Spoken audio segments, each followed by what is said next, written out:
Hey, what's happening YouTube? Here I am with another video of my ae86. This is a second video of a little series of ae86 videos that I'll be doing. Since my first video to this video, I have some upgrades to show you guys. On my previous video, all I had, it was pretty much the block, and I did some information on how to do all the wiring for things like the alternator, starter, and my fan. It's gonna be going direct, and so I was talking a little bit on how to do all this wiring.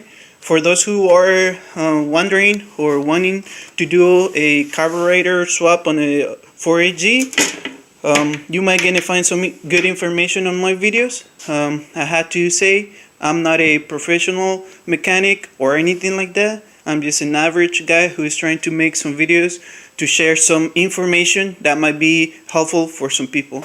So please don't take anything serious. If I'm making a mistake, please help me out and don't let me mess up this motor. Like I say, I'm not a professional. I'm doing this for the first time in my whole life. I had done some swaps previously, but they were pretty much plug and play. Nothing like this. I don't have too many skills as a mechanic. I have a whole bunch of tools, some desire, and I have my car. So here, let's focus on some information real quick. So since my previous video, I was showing just the block and things I did. This right here, it's a red line manifold that goes to red line Weber carburetors, but these right here are old school Delorto carburetors. These are 45 Delorto carburetors. They bolt right on this red line manifold, but this manifold, like I say, it's for Webers. Right here, if you can see, I use this same holes to hold my linkage. These holes are from the head, and just pretty much screw right on them. You can see down there, those are for the oil injectors. Now those holes are plugged. I didn't do that when I bought the motor. The motor was designated to be set up for carburetors. That's why I ended up getting these carburetors. Little bit of the story on this car. I'm in California. The car came from San Jose. The motor came from Reno, and these Webers came from San Mateo. San Mateo is where the differential came, because this was in sr5. Now it's a, if you can call it, GTS. I did a GTS differential back here. The differential, it's a I guess from a real GTS. It was in LSD, so we welded the differential. Now I have a welded differential. I used the same original shaft of the sr5. For those who doesn't know, the sr5 and the GTS use the same transmission. The only difference is GTS uses a bell housing. The sr5 it bolts right on into the the 4AC motor block. Well, so here I have some other shots of the car. As you can see, I'm doing some body work. I'm gonna be plugging this hole, doing this fenders. This car used to have some flares, and the flares were covering a pretty messed up job that the owners did previously. All they did, they were hammering the lip out. They didn't care about all the dents and the paint chipped off from when they hammer it, and they put that thing on, and it was pretty rusted. So I ended up sanding it, and I cut a big chunk of it, and then I'm gonna put those flares back on the car. Here I have some shots of my inside.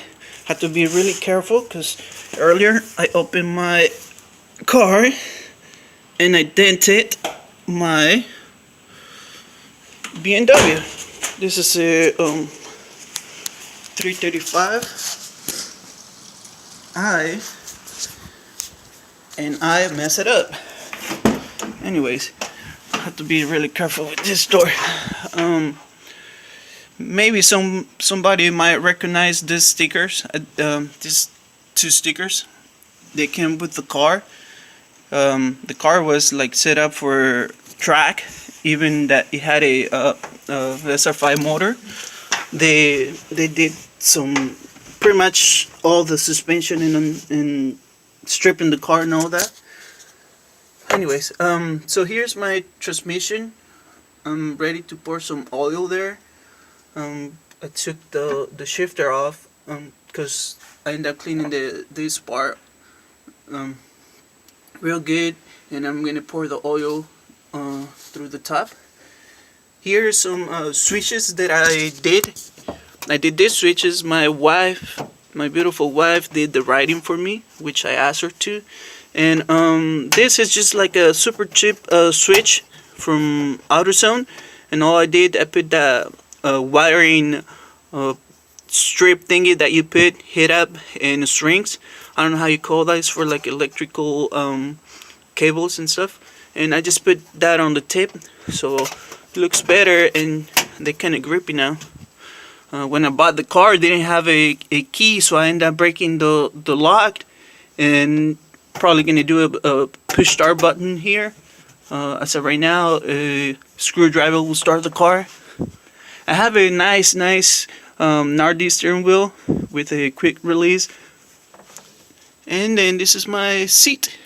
It's a Ricardo seat. I don't think it's original, but it keeps me in place. And that I did that powering on the seat. It's just a piece of fabric. So yeah, that's the inside of my car. Let me show you a little bit of the suspension. The suspension, it's homemade struts. This is just not something crazy. This is usually what most people do that don't have the money to buy like a $1,300 coil setup. So you can make this. I didn't make these struts, but you can make them. You cut a chunk of it, make it short, this strut, re-weld it, do a lip to hold this spring coil, and then in the inside, because you make this whole strut lowered, you're gonna be using a MR2 shot inside, if I'm not mistaken. Do not quote me on that. I'm pretty sure that's how you do it. Anyways, so here, right here, you might gonna see all this being painted. I don't care, because I'm gonna be replacing that. I just was trying to paint those calipers. So more information about the car on this setup. Back to all this. I'm sorry if I got sidetracked and went around, but let's focus on what this whole setup it is. So like I say, these are the Lortos. This is a red line manifold. Those holes are plugged for the injectors. I'm using the same holes that are on the engine, on the block for the heads. And this bracketing that I have here, it's something I made. It's pretty strong, and it's for this crazy guy, which I'm gonna put another eye here and some crazier teeth.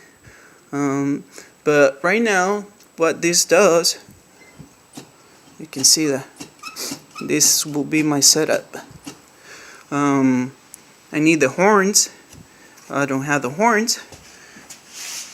And down here I have I'm going to show you real quick.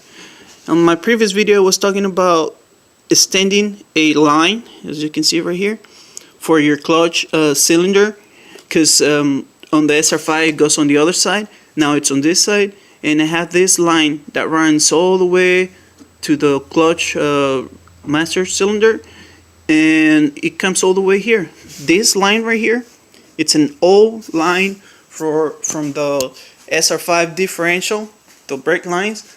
I took that off and bend it without messing it up and make it work. This is the splitter that comes in the same differential. This is where the line comes from the front, and from here splits to the two wheels. So all I did, plug this and just bridge it to the cylinder. That's all I did there. For those who don't know what to do, if you're thinking in making a long hose, get it custom made or whatever, I think this will work. I don't see why not. Both lines, the brakes and this clutch, they both use that for the fluid, so I don't see why it will not work. Like I said, I'm not a professional, so if you guys see that I'm doing something wrong, please let me know. But so I'm just trying to show you guys with the things I had done. Hopefully that helps you. And yeah, so right here, another big thing on cars. The other day on my Instagram, I posted something that I come out after I was thinking about our planet, first of all, and second of all, about my car. You will say, why is that? Well, is this engine really running on gasoline? You will say, all-wheel run on gasoline? Because if you don't have the spark, the gasoline is still liquid. You need the spark to ignite the gasoline. If you do that, then you get the fire, and then there you go.